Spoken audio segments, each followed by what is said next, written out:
Hey everybody.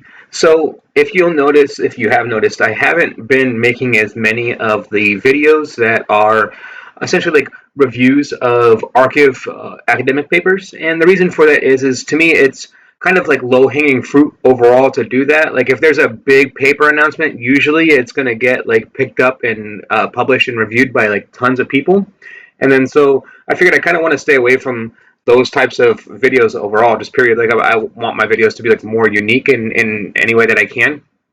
And then, but so I've decided like I still want to do review papers overall, except for I want to only review papers that I think are like big news to me and that won't be covered as part of like significant and larger news. And I think that this paper fits a good definition of that. So it's been a long time since I've done this, but this paper for me is again like what I've been waiting for. And so this paper is called "An Emulator for Fine-Tuning Large Language Models Using Small Language Models," and it's a paper put out by Stanford, and then a few people at Stanford, and then all reviewers from Stanford. Period. And then so to me, what sticks out with this paper and what is interesting about this paper, for me very specifically, is if you've watched any of my previous videos, there's one previous video that I made where I essentially took a Phi 1.5 model, and it's called like when I called it COG 1.0, where I took a Phi 1.5 model and then I essentially like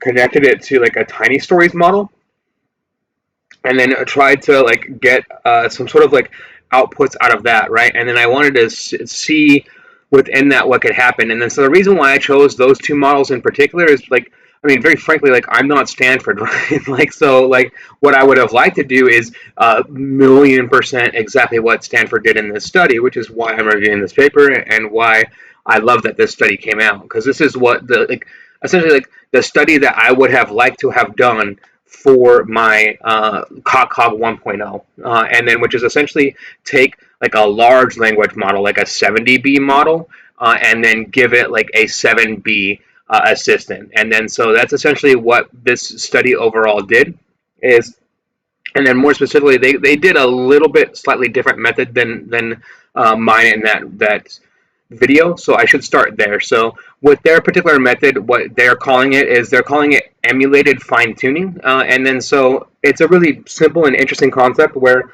so you take a large language model, and then so for instance like a Llama 70B or a Falcon 70B or like a 140B model, like something that's very large, right? And then you take your smaller model, and then in this instance they're using 7B models, which I think is very significant in this, and I'll talk about that later. But so you take like your 7B llama model, and then you fine tune that 7B model, let's say on anything like a customer service task, on the what's the best like cooking recipes, whatever it is that you fine tune that model on, right?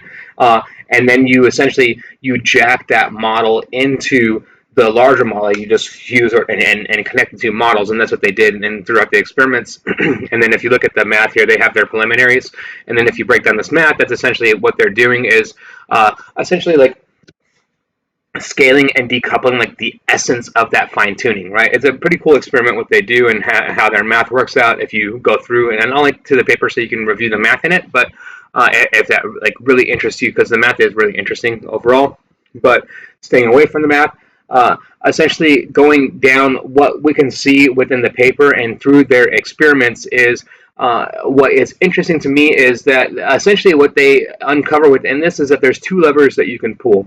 You can pull either one for helpfulness or one for factuality, and then it's if you essentially if you have a small base model and then you give it a large reward, like if it's like that, let's say like 1B compared to 70B. I don't know, like just throwing that out there. Then like that would be essentially like a that would increase the helpfulness overall of that model. And then whereas if you take like let's say like a 30B and a 7B, you could increase the factuality of the 30B model based off of the 7B model being in there and helping it out.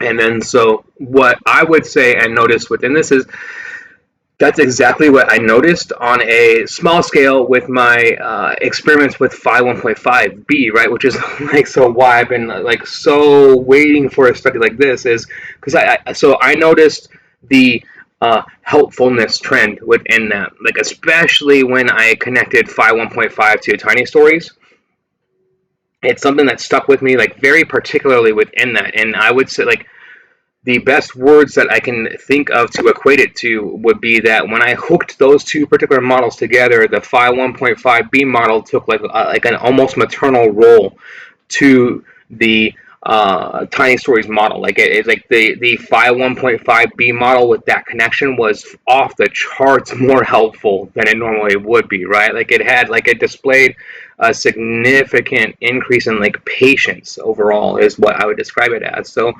seeing this in the Stanford study, I can like that's exactly what bore out in my small studies of this.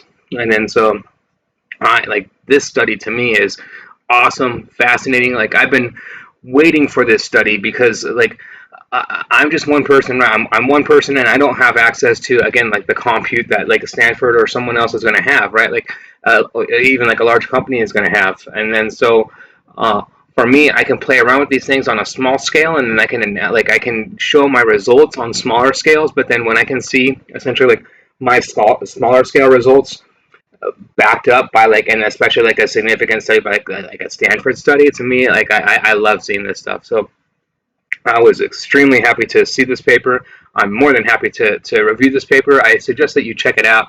Check out their research. It's really cool. Essentially, overall, this is like the opposite of research that currently exists, right? Which is why it's so interesting to me because it's like all of the research that exists is on fine tuning a model very specifically, but this is saying like, hey, let's take a different approach, which is essentially like, let's not fine tune the model itself. Let's take like the smaller like assistant model and then fine tune the assistant model and then see what happens there. And then so within that, like more research needs to be done, right? They bring this up too. It's like their studies show the same that mine are, but all of it still shows like more like I can't stand behind it because there's like two studies on this essentially. But the prediction is that like you could like hot swap out the fine-tuned model, right? Like let's say that you want the model to do one thing and then it's a different task. All you can just swap in the different like helper model, like the different assistant model, right? Like so if you have these 70B or 30B models and then these 7B models, you're just swapping out the 7B model depending on the task, and then that's a lot more